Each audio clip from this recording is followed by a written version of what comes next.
SPLOST, of course, stands for Special Purpose Local Option Sales Tax. The citizens back in November of 2016 voted to have a SPLOST. That means there are projects that the citizens saw fit that they needed in the county, and the county knew that the general fund could not fund all those different projects. We have now over 100 projects that have been paid for by the SPLOST. So thank you, citizens, thank you, visitors to the county that have participated in our SPLOST. So that's generally what it is. And this SPLOST is divided into three parts.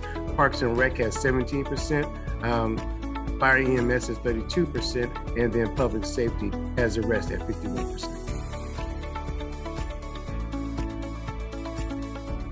Most people know when it comes to Douglas County, Douglas County has one principal city, which is Douglasville, and then it has two cities that they share a border with other counties. That's Villa Rica and Austell. So 72.26% of the SPLOST comes to Douglas County. So whenever those revenues come in, we get 72.26% of it. And then when it comes to Fire EMS, the city of Douglasville, because of the I believe it's because one of the agreements they have between the county and the city, they end up giving us back portions of it. I believe it's like around 27% for Fire EMS.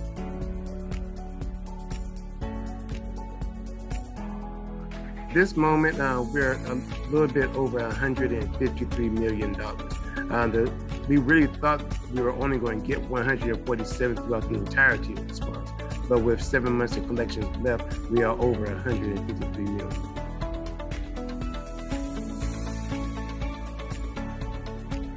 Now, when you think of Fire EMS, the last part of that one actually is Fire EMS in the digital radio. Digital radio is, at the time that the SPLOST started, was going to be our largest project. We have set aside $16 million for it. Motorola built it along with TUSA doing the consulting on it. And that radio system ended up coming in a little bit over 15.5 million. So therefore, we did not spend the entire budget of it. So that's the piece that anytime that any public safety is anywhere in the county, they're able to communicate with each other. There are dead spots in the county at one time. The radio system now has those dead spots taken care of. I believe we're at close to 99%. Our goal was 97, we're around 99% of coverage.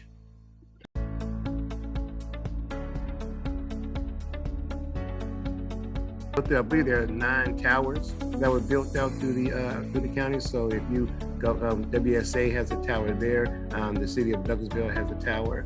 There are towers within Fulton County, so we'll be able to talk to Fulton County and Atlanta better. There's a tower there. And then on other properties, there's even a tower on Native American property to where we deal with them and was able to build a tower and still keep it to the historical context of it. So there are about 9 towers built.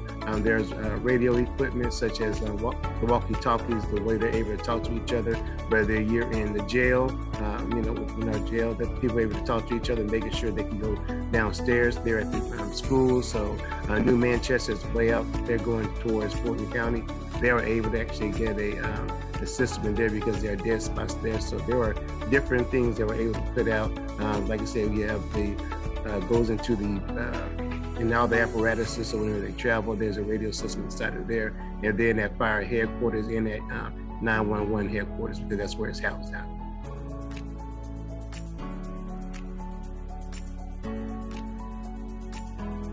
Sometimes, especially if you end up having a accident or a fire accident on the freeway, a lot of times you'll end up having the county will respond. You'll have the state of Georgia police respond. You have all these different agencies responding, but they can't talk to each other. So having this updated radio system, now they can talk to, if it's going to end up being, if it's close to the Paulding County line and they respond, they can talk to each other. If it's close to the Cobb County line, same thing. If you're close to the city of Douglasville, they're able to do the same thing. So that's the main reason why connectivity is important. You don't want to end up going to responding and you can't talk to someone who is also responding, and you end up having 2 people doing the same thing when you can't, when your resources are spread.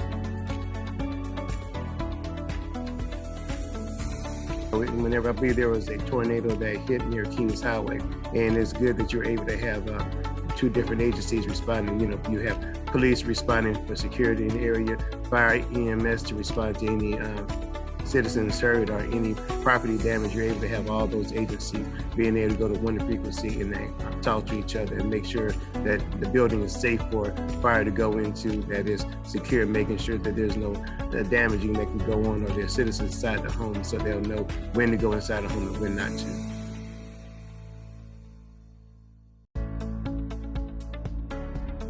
When it comes to transportation, there's a myriad of things that's going on. Most people, if you come into the county, you at nighttime, now you're able to see the entire freeways lit up. The exit ramps have lights on them from Liberty Road all the way to Thornton Road. So that was part of the SPLOST projects. You have Lee Road widening going on. So if you exit Lee Road right now, you will see the widening going on. And because of the citizens complaining about how bad Lee Road was in the beginning, we resurfaced it, knowing that widening was going to come, but we still resurfaced it because that's what the citizens demanded. And transportation is one of those projects, one of those categories. You really see the benefit for citizens, because one, you see all these roads resurfacing, you see lighting going on throughout the county. I mean, there are over, I believe, 23 intersections that are left to be lit, and that's a project we have going on now. We did a bridge that was wiped out in 2009 by the tragic floods we had then. We just now have rebuilt the Whitestone Culvert, which divided the community. I was there about a month ago, and now there are new homes being built, mainly because that bridge was completed because you couldn't get to the other side of the community. So therefore, property levels that went down. So now they're able to open up that community. So it really helps in a work, live, play environment that you have safe roads to go on. You have great intersections to where now you have a stoplight at different intersections, and whatever there is, people have been asking about sidewalks. You know, we have sidewalks that have come in different areas. So no matter how small or big it is, transportation really helps with from street widening to intersection improvements, and then to lights going up and down Fairburn Road, because we have a relationship with the state.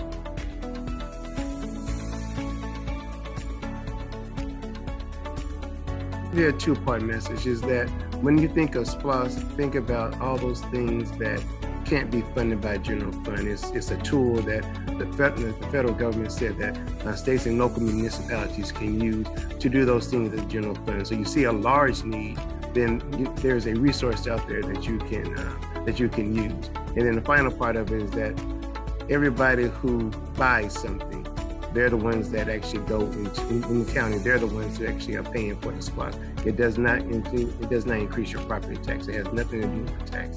So I know that's a big question that's always been out there. Will it affect my property tax? Will it affect the millage rate? All those different things.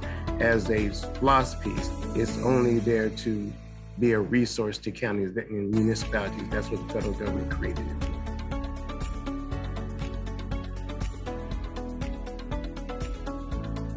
I believe in the beginning of the SPLOST, that first year, we were seeing, the current SPLOST, we were seeing that 40% of the SPLOST were funded by people coming through the county. And that was before we were adding in online sales. And then when online sales came in, then that number just went up some, because no matter what you did, if you have Gordon Foods, if someone went up and put in an order to go to Gordon Foods, then the county received that, received that fund on it. So it really, again, it's really a tool that the county can use. So instead of putting the burden on the back of the citizens, it's a tool to say, we won't put this burden on you. There's a one penny that we could put that burden on everybody that goes up and buys something, and that being a penny, that's not much. If it's $100, that's $1 that you're spending on it. So that's how you kind of really look at it.